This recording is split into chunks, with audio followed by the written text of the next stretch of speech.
Folks, it's Mark here. I'm on vacation, and when I go on vacation, I don't have to write a podcast, and so we use one of our Hall of Fame casts to fill in. And this week, our Hall of Fame cast is Solution to a Stalled Technical Career, which was our very first cast ever. Many of you have joined us over the years and perhaps have listened to the basics, but maybe have not gone back and listened to the very beginning. And you certainly don't need to, but the very first cast, before we did our cast on one-on-ones, was about a friend of ours who was struggling in his career, and we made some specific recommendations about behavior. We introduced the concept of behavior and recommendations that are actionable in this very first cast. And for those longtime listeners, many of them feel that this is one of our most important casts. So I give to you Solution to a Stalled Technical Career. Welcome to the Manager Tools Podcast for Monday, June 27th, 2005.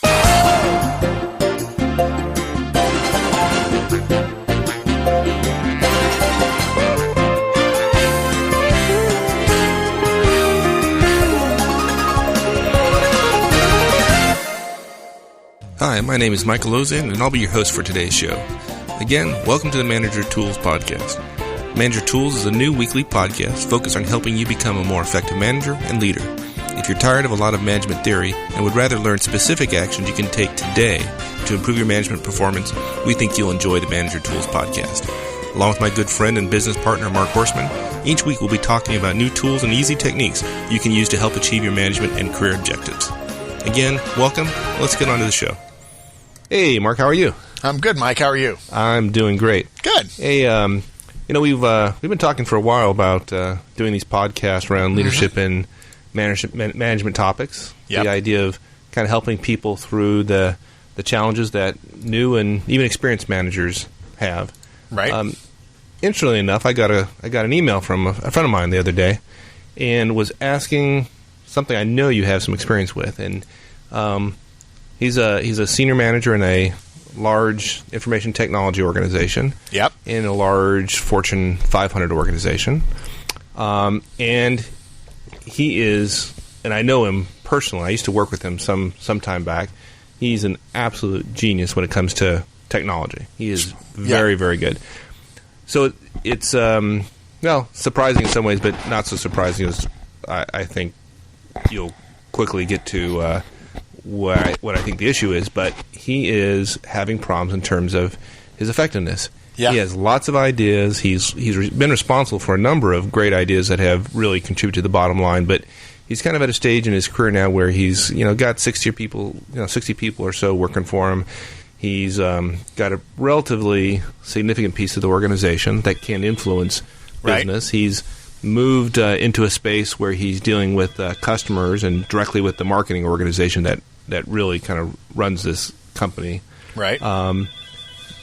But he's been unable to get a lot of his ideas adopted, and had asked me to kind of help him a little bit with that. Right. I see it all the time. Yeah, it's classic, Mike. I mean, the smartest guy in the room is almost always the one that's also the most frustrated. Partially because they've been that way all their life, but they're so smart, they're ahead of everybody. But that's not the issue. The issue is they're playing the wrong game. All the IT smarts in the world, or for that matter, legal smarts or logistical smarts or HR smarts in the world, will get you nowhere, and even less than nowhere if you're arrogant about it, because unfortunately, the job in corporate America is working with other people. And as the old joke goes, I'm glad you like working with people because all the jobs working with dogs and trees in our company are taken. Experts, the more expert you get, and in the top 10% of the expertise, you take all the people in your organization, the 10% that are smartest in a technical area, I would predict 90% of them are going to be noticeably less effective than what most people would guess, because they have spent all of their time, or the vast majority of their time, becoming technical experts, and they have disregarded, to their own detriment, the people skills piece. Well, that's not surprising. I mean, up until this point in his career, he's been promoted many, many times but largely based on his technical expertise. Sure. I don't think anybody's ever promoted him based on his relationship expertise. And certainly in organizations, there are some places you can get into a technical fellow role where, we actually encourage curmudgeons to be a technical fellow. But that's supposed to be. Yeah, that's not what he wants to do. That's not what he wants to do. Yeah, you have to be so good that you have to fight through all the years of irritating everybody all the time. And probably his career will stall at some point unless he gets to that exalted level. And it's just a much harder road without solid people skills. And you know what? Nobody hires IT people and looks for that. The interviews are all technical. So it's not, the IT folks are only partially responsible. The organization shares a lot of the blame as well for looking for particular skills, advertising for particular skills, and hiring immediately when somebody has the skills without putting them through a set of tests or interviews to make them see whether or not they fit in. Yeah, we talked a little bit about, this. I think we've both seen this occur before, so this is not any news. So I talked to him a little bit about that, and he expressed a lot of discomfort with the idea that somehow his career that's gone so well, so far gone so well, that it somehow be related to or dependent upon a skill that he's never developed. And one, he doesn't feel like he has any expertise there, and two, he just feels very, very uncomfortable. He's somewhat of an introvert. Doesn't he likes to read books. He's not the one that's going to parties on the weekends. He's the one that's sitting in a room reading a good book and thinking about what he's going to bring to work the next work day. Right. And I see these folks all the time, and what I often tell them is, you're fortunate that you're smart. Because if you have the ability to understand this IT stuff, you have the ability to understand the people equation.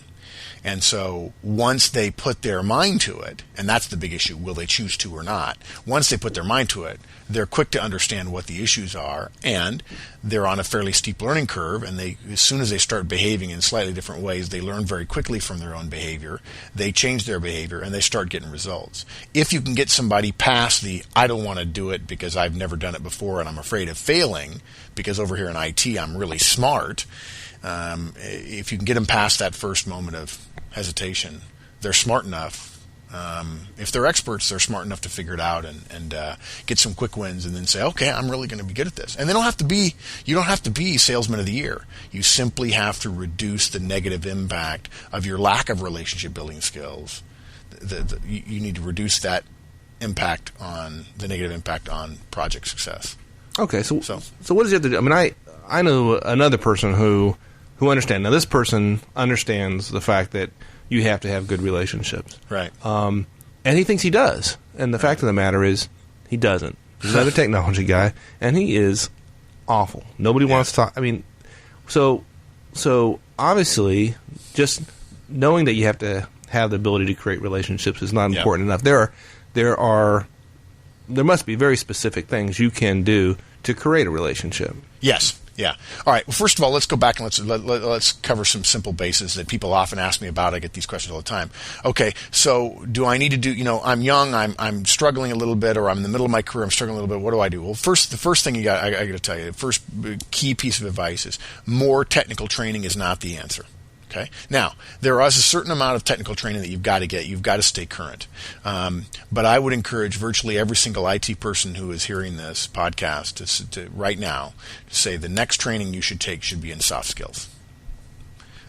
You're going to get plenty of budget opportunities to take hard skills stuff. They're going to be a new project, and they're going to give it to you.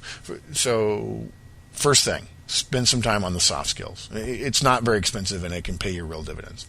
Okay, what can he do? Before I answer that, I just want to make a case. I want to help people remember why this is so. And so I'm going to say something very basic that probably some of them heard before. There's a number of different ways of looking at it. But most IT people, and again, and remember, this applies to lawyers, it'll apply to logisticians, it'll apply to HR people, it'll apply to anybody in an internal support role in a large organization. IT happens to be in the news lately because of the technology boom of the last 20 years, thanks to PC, but for the most part, this applies to any internal service provider. And that is, there are 3 types of power in an organization. There are only 3. You can slice it a bunch of different ways. In fact, some of the models even suggest attractiveness has something to do with it. And that's included in my model as well. But there are basically 3 types of power. Everybody knows what the first one is, and that's role power. Look, if you're a VP, you outrank a director, and if the VP doesn't want to do what the director wants to do, the VP gets his or her way. Okay? Pretty simple. The second one is expertise. That's where the IT folks rule, or the lawyers rule, right? And the third one is relationship power. Oftentimes, relationship power is called influence, but actually, real power is pretty rare in organizations, other than using it purely to fire or hire somebody. So we got three ways to influence the organization: using your role, using your expertise, or using your relationships, leveraging your relationships.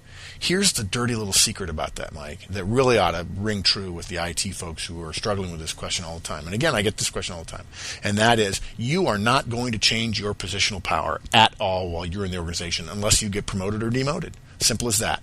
If you're an IT manager or director, that is the amount of power you have. If it's going to boil down to a power struggle, if you're looking at an executive director and you're only a director, you're going to lose.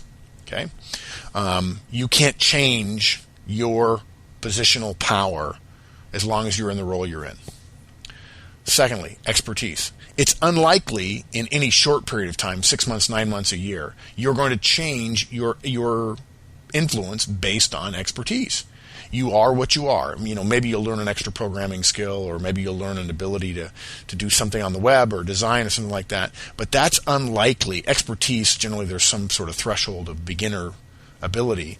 And so you're not going to change it in the short term. But you mean learning C# is not going to improve my power in the organization? Yeah, as a director, I want people to have all that, but many people say, well, gosh, if I learn more, that's better, right? Always keep learning. The organization says it all the time, and they provide free courses and so on, but it just really doesn't. What I get so often is, can you help me on my next project? Okay, and I say, good. We agree on the three types of influence. Role. Is your role going to change in the next 6 months? Nope. Is your expertise going to change in the next 6 months? Nope. So unless we agree that we can change your relationship power, then there's nothing you can do. You might as well just hang up you're done. Fold up your tent. And that's got to make a lot of guys and gals, I imagine, in the IT sector pretty uncomfortable. Yeah. Oh, here's the beauty of it. They're so uncomfortable, they won't accept it. What they do is they say, yeah, role can't change, expertise can't change. And, I know who I know, and I know who my relationships are. That's not going to change, and so therefore, I'm done. There's nothing I can do. And they literally I can see them turn off right in front of me. And then I challenge them a little bit. I say, whoa, you ever made a new friend in your life? Sure. How long did it take? Well, sometimes I just click with somebody. Exactly. The reason you click is because they're a lot like you. And if you want to change your relationships with any project, on any organizational effort in a company, and whether it's with marketing or sales or operations or engineering or anything else, all you need to do is change your relationships with those people. And you can do that almost immediately. Now, having said all that, I know it's a long preamble and I apologize for that. The question is, okay, how do I change them? And it is as simple as it can possibly be. It's easy to understand. Let me put it. It's simple to understand. It's frustrating at times to do it, but anyone can do it, and they've been doing it all their lives. They're engaging in what amounts to normal interpersonal relationship stuff. It's why the old saying is the hard stuff, IT stuff, engineering stuff, and so on. The hard stuff is easy. The soft stuff is hard. Long term, what do you think the percentage of one's career success, and we can talk about how to define that, but just in a general high level, right? What percentage of a person's success in their career is dependent upon technical skills versus relationship skills, do you think? I would say it's 90 relationship, 10 technical. The problem is the vast majority. If you look at the distribution of people in large organizations, you will have people want to shoot me when I say that, even though if you read stuff, that's what all the reading says. And the reason is this, because at the bottom of the organization where the vast majority of people are, right, there's only one CEO, but there's a whole bunch of phone reps, customer service reps. The bulk of people are at the bottom, second and 2 levels up from the bottom of the organization. That's like 80% of the people in an organization. Those people were hired for their technical skills. They get beat up because they don't know stuff. They don't get promoted because they haven't checked this block. Because of the lowest levels, they try to make things pretty structured and pretty organized. But the fact is, anybody at the top will tell you that everything that their career is all about has been about relationships and about soft skills. Well, that's got to be, I mean, that's pretty incredible. I mean, if you look at your typical IT person, an entry-level IT position, right, they're getting promoted based upon their technical skills, not the relationship skills. That's not a solid rule, but in general, that's the case. And so now you're saying that later on in their career, say 10 years, 15 years later, it's switched. Instead of 90% technical, it's now... Yeah.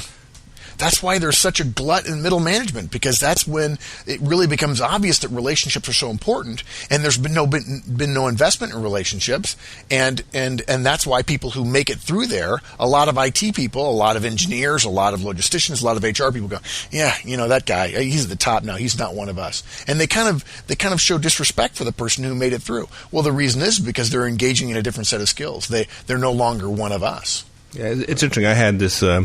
A similar conversation with a friend of mine not more than a month ago, manager in a large consulting organization, and this is kind of the discussion we had, and we came to a point where he understood that he was struggling with some relationships on this project he was supporting. He was kind of looking to get to the next level of management, and right. and you could see that he absolutely recognized that relationships were important. If he wanted to get promoted, he needed to figure out how to build relationships. However, and this is where I literally saw the light die in his eyes, he decided he could not do it. It could not. Gosh. It was not him. He was a technical guy, and it was not possible. Okay, and I saw him just give up on deflate. His career. Yeah. Yeah. Okay, but now here's what's interesting about it, Mike. Do you agree with him when he says he could not? Oh, absolutely not. Right. Yeah. In fact, what happened was he chose not to.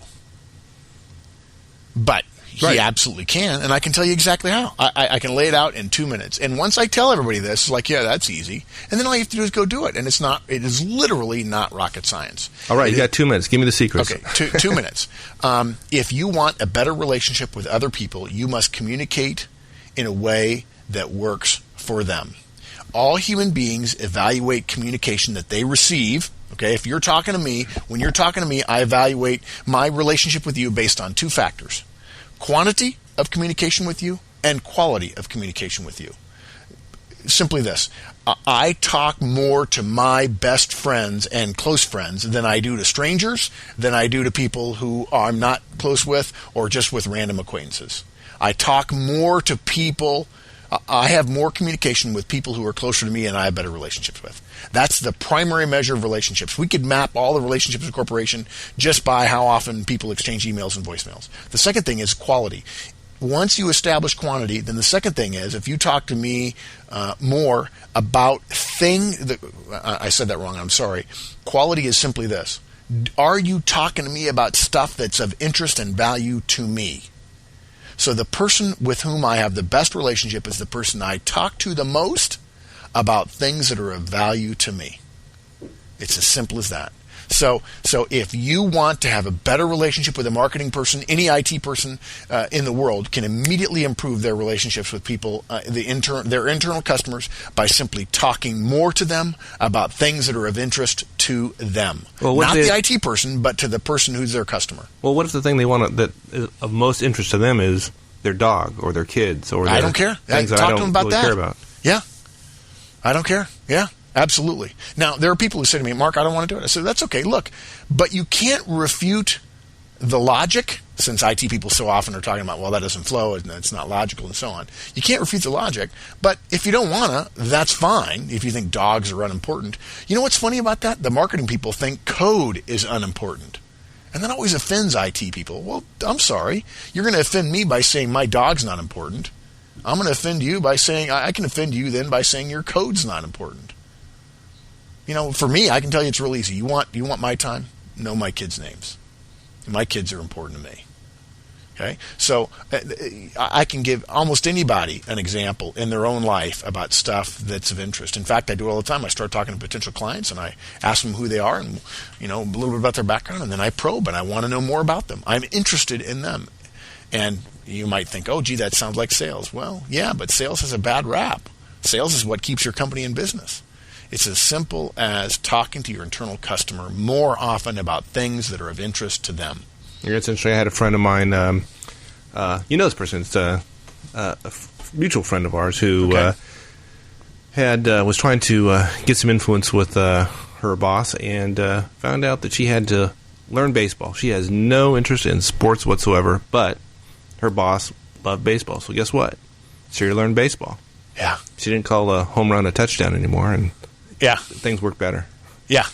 And the thing is that all the more technical knowledge you have won't get you there with somebody who likes baseball. In fact, they not only won't give you credit for the training, for the time you spent learning more technical stuff, they'll also ding you for the fact that you don't seem to know the way the world works to them. You don't seem to care about them. Every hour you spend doing what you want is an hour you're spending not doing what they want. Right. So it's sort of a double whammy. Well, I'll tell you, the biggest challenge she had was really not learning baseball. That wasn't the issue. The one issue she had was realizing, deciding that it was okay to like baseball. She couldn't get through her head that it was important. Baseball was important to this person, and therefore, to be effective on her job, she had to learn to how to communicate with this person about something they were very passionate about. And her thoughts were, look at baseball has nothing whatsoever to do with business. It has nothing to do with technology. It has no place in the business. And I tell you, it's that decision that she was going to focus on how to be effective versus how to be right. Yes. Was the critical turning point for her. I'm not surprised. I'll give you a perfect example, a little vignette. Project meeting, kickoff project meeting. Not a big kickoff event, but a project meeting, first meeting. A bunch of, we're going to use the example of marketing because they're so different from IT people. We're going to use 5 marketing people coming in with a couple of project managers, project manager, director, and a couple of technical folks. So 5 IT people. We're kicking off a new web page functionality project. The first thing the IT people do, normally what I see is they all kind of go in at the same time. They're waiting around for something, and then they all go in and they all sit down on one side of the table. That's grossly ineffective. The first thing IT people should do is walk in the room, make eye contact with anyone else who's not IT, walk up, shake their hand, introduce themselves. Hi, I'm Mark. It's nice to meet you. If you don't know them, I'm sorry, and I didn't get your name. And tell me, who do you work for? And you can write these down. People can write these down. Who do you work for? Who are your peers? Tell me about what you do for the organization. Okay? And then almost always natural segues into, and where do you live? You know, if I was in D.C., where you live, and I'm in Texas, but if I was in D.C., I'd say, where do you live? And they'd say Burke. I'd say, oh, well, I happen to have a friend who lives in Burke. Or, I live in Vienna. Oh, okay, I know somebody in Vienna. These are not natural questions for many, many IT people who tend to focus more on the technical stuff, but they work. And what you're looking for is common ground. So I make eye contact, I shake hands, which we can teach separately, obviously, and then I sit next to a marketing person. And I then spend time in the meeting learning about them when there are breaks in the meeting. Say, well, hey, I've not worked with you before. How long have you been with the company? What's your background? Is this your first project? Do you know? What do you know? What have you heard? Boy, that's interesting. Here's what I've heard. Yeah, I'm worried about this, or I'm worried about that. Yeah, I'd guess that's probably not the normal conversation between marketing and IT folks. Having experienced it for decades. Have you ever seen that happen? Yeah, I have seen it happen, absolutely. But Good. And the people that it happens with are typically the ones that are the most effective. Those are the ones that are whose ideas are accepted. They're the ones that are invited into the key meetings where the business is developing strategy, and they're the ones getting promoted because the president of the company is telling the CIO, hey, Joe's a good dude. Yeah, I like him. Well, he's not the smartest guy I got. I don't care. I like him. I'd rather work with people I like. I'll give you a good example, good sort of data point. At the end of a meeting where you have 4 IT people sitting on one side of the table and one IT guy on the other side of the table, shaking hands, doing a little bit of glad handing, a little bit of schmoozing maybe. Some of the IT people are going like, oh man, who's that? I don't like him terribly much. His behavior is different than our normal stuff. At the end of the meeting, who are the marketing people going to say is the smartest IT guy in the room? Well, the ones that were doing the glad handing, for sure. Yeah, the one guy who's doing the glad handing is going to be perceived as smart. Why? Because that's what marketing people like. Yeah. If you're an American and you don't speak French, no Frenchman is going to think you're smart. If you speak French, you're going to be the smartest American in your group in France. So if you're supporting marketing, you should speak marketing, and that means friendly, outgoing. Now, you might say to yourself, well, gee, what if we're supporting the engineering organization? Well, it's probably a little bit easier there, but you'd still want to talk about engineering or about what they're doing on the project rather than what you're doing on the project. Because all the technical stuff will always come out. There's no way that a major corporation can buy today without technical. Yeah, no doubt. Yeah. So what else? What else can they do? Is there any particular behaviors around? I don't know, email, for example. Yes, of course. And we could spend hours talking about really subtle things about email. We probably need to figure out some way to make that available to people. But I'll give you again a good example. When I say that communication, it's got to be frequent. If I want to build a better relationship with somebody in marketing, my project counterpart, I'm going to communicate more frequently. When I come back from the meeting, I'm going to send an email every single time. Hey, thanks for your input. Here's what I heard. Even if I'm not the person who is supposed to be capturing all the notes, whatever, I'm going to send a note to each one. Not a broadcast to all four of them, maybe in the beginning, but after a while, I'm going to send an individual note. Hey, Bob, thanks a lot for your input. Really appreciate it. Glad we agreed on that. I'm sure we'll be able to work on this other thing, this project, this sub area Y. We'll be able to work that out and figure something out. I look forward to talking to you. And in my case, what I have found is very helpful is setting up the next meeting then. Even if there's a project meeting, if you think like a sub-meeting between you and one other person could solve a problem, setting it up within 24 hours is really, really helpful. But the key thing is emailing them right away. Now, what I will tell you is for many IT people, they love email. Most marketing people want voicemail. They like the fact that it's richer, there's more subtlety in the voice. And so all things being equal, if you're working for marketing, I would say send a voicemail. Go walk right back to your desk. It takes 2 seconds and leave a voicemail. Hey, Bob, this is Mark. Just wanted to tell you thanks. Now, if somebody once told me, hey, what if they pick up the phone? I said, well, we're not trying to avoid them. We're trying to create a relationship with them. Say, hey, listen, I thought I'd get your voicemail, but I just want to tell you, thanks. That was a good meeting. These projects sometimes are hard. Obviously, there are issues around budget and so on, but I really look forward to working with you. I just want to tell you this is going to go good, I think. Boy, people will eat that stuff up. That person will run an errand for you, will go the extra mile for you over and over and over again if you just put a little bit of time into it. Same thing, quick email saying, hey, how's it going? If you hear there are problems on a project, the first thing a technical person should do is communicate. First thing. Don't try to solve the problem. Communicate about the problem with the customer. The customer really, before they want the problem solved, since for most people, most marketing people, as an example, they see what you do, what the technical person does, as a black box. So if you go walk into your black box and start solving the problem, they can't see inside the black box. They don't know what's being solved. If you tell them, hey, listen, I think we got a problem on this, and here's what we're thinking about doing, I'll keep you posted, and I'll let you know what's going to happen in 24 hours. Boy, the marketing people, all of a sudden, all of their issues go away. Yeah, and when somebody at the top says to them, how's it going? You know what? It's fine. It's going to work out. They're going to be back to us in 48 hours. As opposed to when the VP calls down and says, hey, I heard there's a problem. Yeah, I don't know. They're working on it. Yeah, I've seen that happen so many times where, a critical issue comes up, IT is working like crazy trying to solve it, but they're not communicating. Yeah. And so marketing, customer service, whoever, the user on the other side can only make one conclusion. Since they're not being communicated to, nothing is happening. Because that's what they do. They communicate. And so they're like saying, well, of course nothing's happening because you're not telling me anything that's happening. And since on Saturday and Sunday when we don't work, you don't tell me what's happening. And since I assume no work's getting done then, that if on Tuesday I don't hear from you, then I assume nothing's happening there either. Is it a bad assumption? Yes. Does it affect their conclusions about you? Yes, it does. Do you want to change their conclusions? Yes, you do. And that means the first rule for an expert, any expert, IT or legal or HR or anything else, the rule is communicate first. And I say this to folks, and then I give them further coaching on how they can tailor it even more. And their response is, "Gosh, this is different. This is hard." I said, "Yeah, if it was easy, everybody'd do it, and we'd pay a lot less." It's as simple as that. Communicate to the people. Communicate more frequently about things that interest them. And when you're getting ready for the next meeting, quick email or voicemail. "Hey, looking forward to the next meeting. We've got some stuff we need to share with you.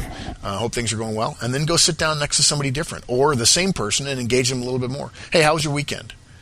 I'm amazed at how many IT groups get together. They talk about how the weekend was, and they walk into meetings with stone-faced. They're all with each other. They're all pretty pleasant and outgoing. Then they go sit with, quote, the enemy, unquote, the internal customer, marketing, whatever, sales, operations. And they don't say, "How was your weekend?"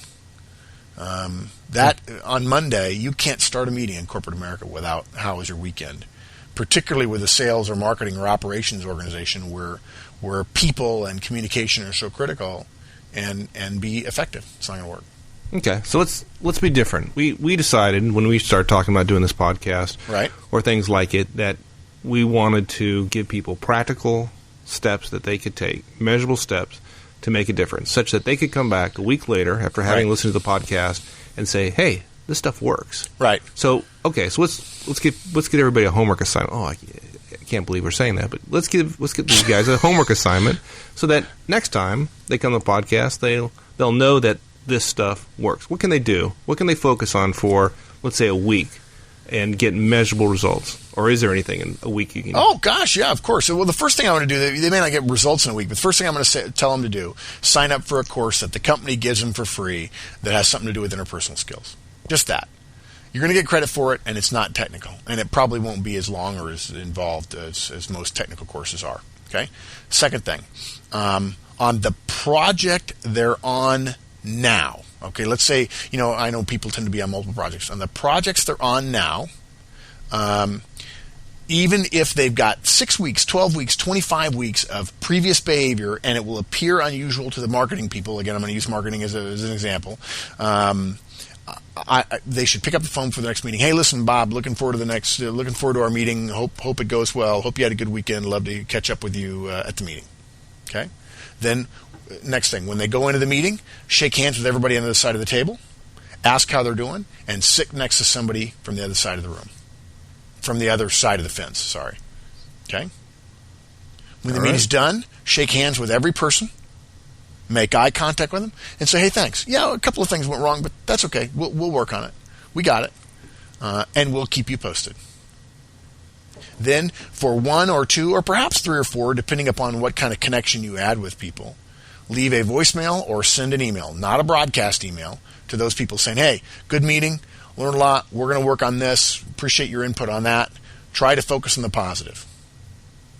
Okay?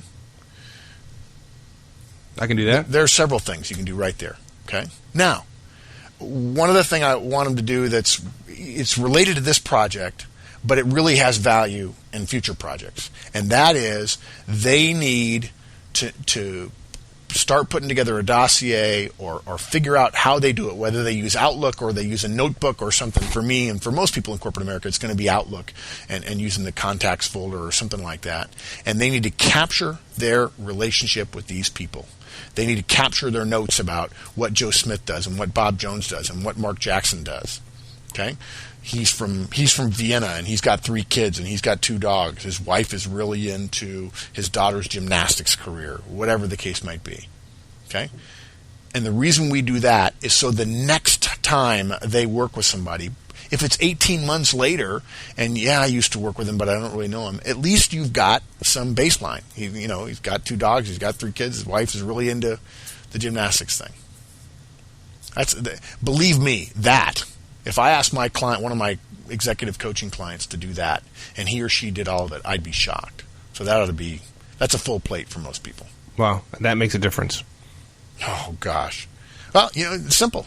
You know what? I think it will. Let's ask them what they think. And of course, the way they'll know is they do it at one meeting, and they see if there's a difference in the next meeting.